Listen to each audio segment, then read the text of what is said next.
نحمده ونصلي ونسلم على رسوله الكريم أما بعد. أعوذ بالله من الشيطان الرجيم. بسم الله الرحمن الرحيم. ولتسمعن من الذين أوتوا الكتاب من قبلكم ومن الذين أشركوا أذى كثيرا. صدق الله العظيم.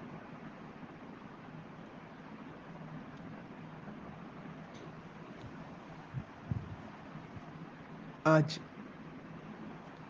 ہم اور آپ عالم کے جو حالات ہو رہے ہیں اس وقت، اور پوری دنیا کے مسلمانوں پر جو حالات آئے ہوئے ہیں، خصوصاً ہندوستان کے مسلمانوں پر، تو ہم اور آپ ایک عجیب کشمکش میں مبتلا ہے. اور بہت زیادہ بلکہ نفسیاتی بیماری میں مبتلا ہے. کوئی کچھ رائے دیتا ہے،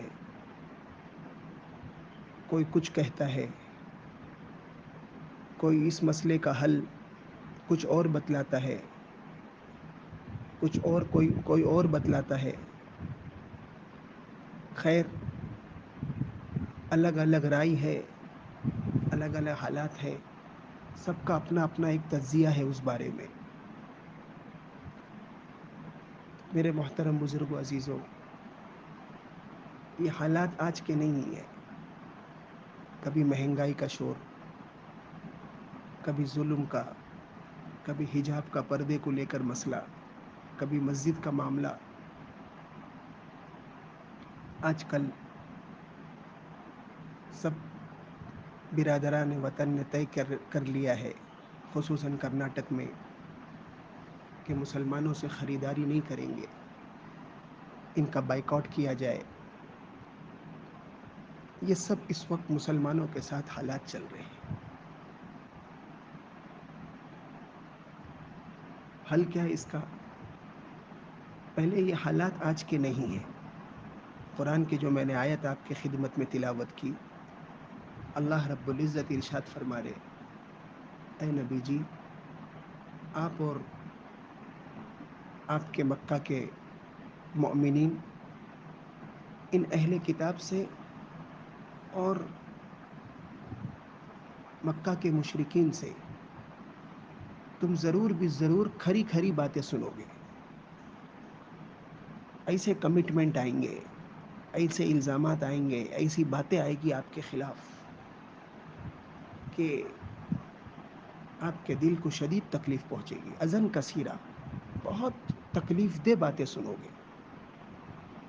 ان کے عزائم، ان کے پلان، ان کی باتیں آپ کے خلاف اور مومنین مکہ کے خلاف. تو میرے بزرگ و عزیزوں، یہ آج کی بات نہیں ہے. قرآن نے آگے حل بتایا: وَإِن تَصْبِرُوا وَتَتَّقُوا فَإِنَّ ذَلِكَ مِنْ عَزْمِ الْأُمُورِ. تم صبر کرو، تم تقوی کا دامن ہاتھ سے نہیں چھوڑنا، تم اللہ کی طرف رجوع کرو، سب حالات ٹھیک ہو جائیں گے. ہم نہ مصیبتوں پہ صبر کرنے تیار ہیں، اور جن گناہوں میں، جن فحاشی میں، جن سودی لین دین میں، شراب میں، زنا میں امت مسلمہ مبتلا ہے، وہ مبتلا ہی ہے. وہ اپنے چھوڑنے تیار نہیں. حالات تو آئیں گے، لیکن اللہ پاک فرما رہے تم گناہ تو چھوڑو، صبر پر آؤ، میری طرف رجوع کرو، میں سب ٹھیک کر دوں گا. تو ہم اپنے جرائم کی طرف دیکھنے تیار نہیں، اور جو جس گناہ میں مبتلا ہے اس کے بعد بھی اس کو چھوڑنے تیار نہیں. خصوصاً رمضان میں بھی ایک طرف نیکیاں بھی چل رہی ہے، ختم قرآن بھی ہو رہے، تلاوت بھی ہو رہے، روزے بھی ہو رہے، لیکن آپس کی لڑائیاں، دل کی گندگیاں، غیبت، بہتان، تہمتیں، قرض لے کر نہ دینا، بدمعاملگی، ملاوٹ، لین دین میں صفائی کا اہتمام نہ کرنا، تجارت میں جھوٹ بولنا، ڈنڈی مارنا، سودی معاملہ کرنا، کون سا کاروبار میرے آپ کا سود کے بغیر چل رہا ہے؟ بتائیے تو صحیح. جب کہا جاتا ہے کہ سود پر قرآن کی وعیدیں تو سنو، فلاں عالم کا بیان تو سنو، کہتے نہیں ہمیں سننا نہیں ہے، اس لیے کہ ہمیں چھوڑنا ہی نہیں ہے.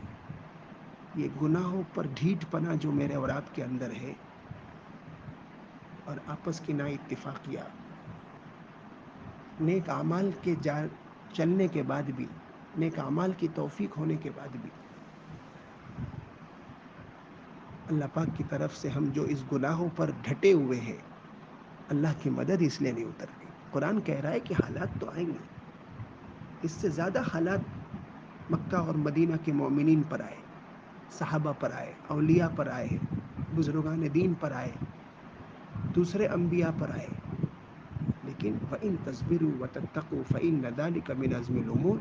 تم صبر کرو، تم تقوی کا دامن پکڑے رہو، یہ ہمت کے کاموں میں سے ہے. تم اپنی زندگی کو بدلنے کا سوچو تو صحیح، سب حالات ٹھیک ہو جائیں گے. دوسری، ہم جو بہت گندی بیماری میں مبتلا ہے وہ یہ ہے کہ ہم ایک تو اپنے گناہوں کی وجہ سے آفات میں پھنسے ہوئے ہیں. حالات آ رہے ہیں، اعمالکم اموالکم، اللہ کے رسول صلی اللہ علیہ وسلم فرما رہے تم پر جو مسلط کیے جاتے ہیں تمہارے اعمال کے بدولت. امت کے جب اعمال خراب ہوتے ہیں، ظالم بادشاہ مسلط کیے جاتے ہیں.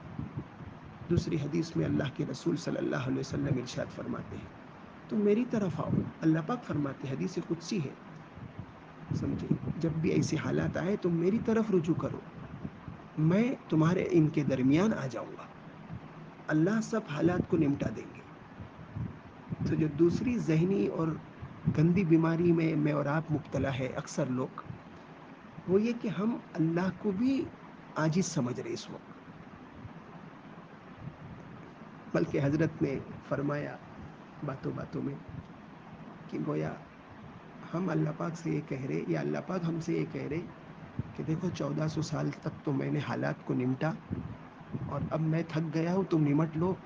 یہ جو ظالم بادشاہ مسلط ہوئے ہیں، اب میں تمہیں ان سے نہیں بچا سکتا ہوں. نعوذ باللہ. ایسا ہو سکتا ہے؟ 1400 سال پہلے، دنیا قائم ہونے سے پہلے، حضرت آدم سے بھی پہلے، اللہ پاک جس قدرت کے مالک تھے، جو طاقت اللہ کے پاس تھی، آج بھی اللہ کے پاس ویسی ہی طاقت اور قدرت موجود ہے.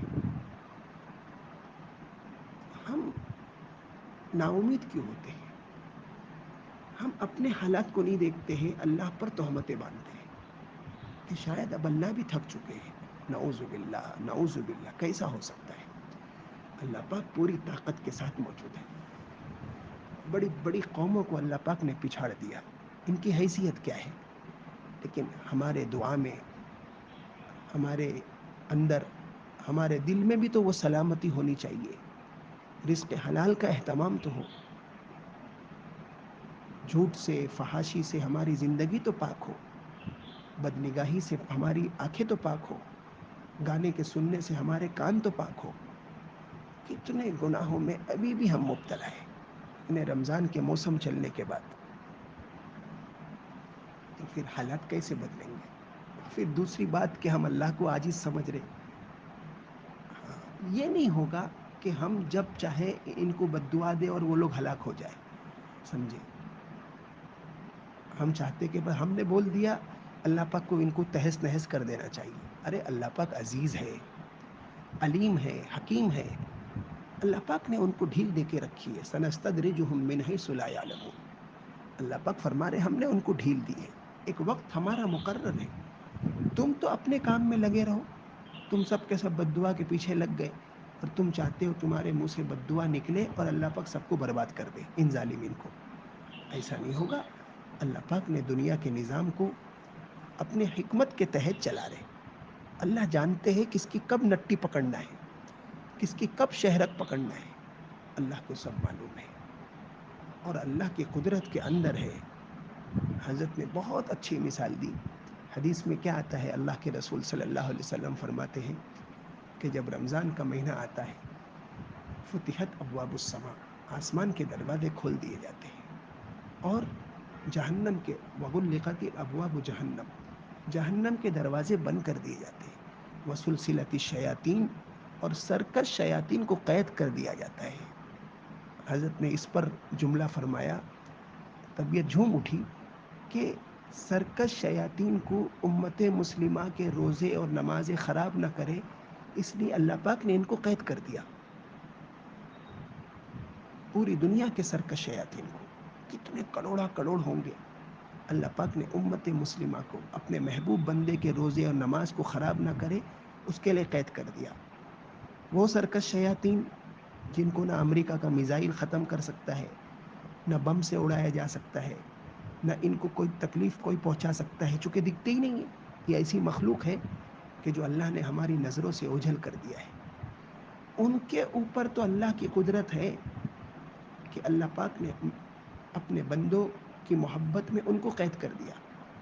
تو ان ظالمین کو جو سرکش شیاطین ہی کی تربیت پر چل رہے اور انہی کی گائیڈ لائن پر چل رہے، اور اللہ پاک ان کو نہیں قید کر سکتا ہے، اللہ پاک ان کو تہس نہس نہیں کر سکتا ہے، کتنا اللہ پر اس سے بڑی تہمت کیا ہوگی؟ میرے بزرگ و عزیزوں، اللہ پوری قدرت کے آج بھی مالک ہے، جن کو کوئی ہلاک نہیں کر سکتا ہے، جن کو کوئی اپنی بندوق کا نشانہ نہیں بنا سکتا ہے، اللہ پاک ان کو تو قید کر رہے، یعنی سرکش شیاطین کو۔ تو اللہ پاک ان ظالمین کو نہیں نمٹ سکتے، یہ تو سرکش شیاطین کے ہاتھ کے نیچے ہے، سمجھے؟ اصل تو سرکش شیاطین ہے۔ تو اللہ پاک جیسے پہلی طاقت کے مالک تھے، آج بھی اپنے اندر وہی قدرت اور طاقت رکھتے ہیں۔ ہمارے بدلنے کی دیری ہے، اتر سکتے ہیں فرشتے اب بھی تیری نصرت کو، ہے نا علامہ اقبال کا شعر، آج بھی فرشتے زمین پہ اتر سکتے ہیں، اعمال کے لیے اترتے کہ نہیں اترتے، بنی ابن آدم کی دعاؤں پر آمین کہنے کے لیے اتر رہے کہ نہیں اتر رہے؟ آج بھی اتر رہے، رمضان میں ہمارے روزے کو اوپر لے جانے کے لیے اتر رہے، سب تو کر رہے۔ تو اللہ پاک آج بھی فرشتوں کو اتار سکتے ہیں۔ جب اللہ پاک سرکش شیاطین کو قید کر سکتے ہیں تو اللہ پاک کے علم ہے کہ یہ حالات کو کب سنوارنا ہے، اور اللہ پاک نہ بالکل عاجز ہے، نہ تھکے ہوئے ہے، نہ اللہ پاک نے اپنے بندوں کو چھوڑا ہے، ہم نے اللہ کو چھوڑ دیا ہے۔ ہم آج بھی تھوڑا سا اللہ کی طرف رجوع کریں، اپنے گھریلو زندگی، اپنے کاروباری زندگی، اپنی انفرادی زندگی، اپنی اجتماعی زندگی کو بدلنے کی کوشش کریں، انشاءاللہ سب حالات ٹھیک ہو جائیں گے۔ اللہ پاک عمل کی توفیق نصیب فرمائے۔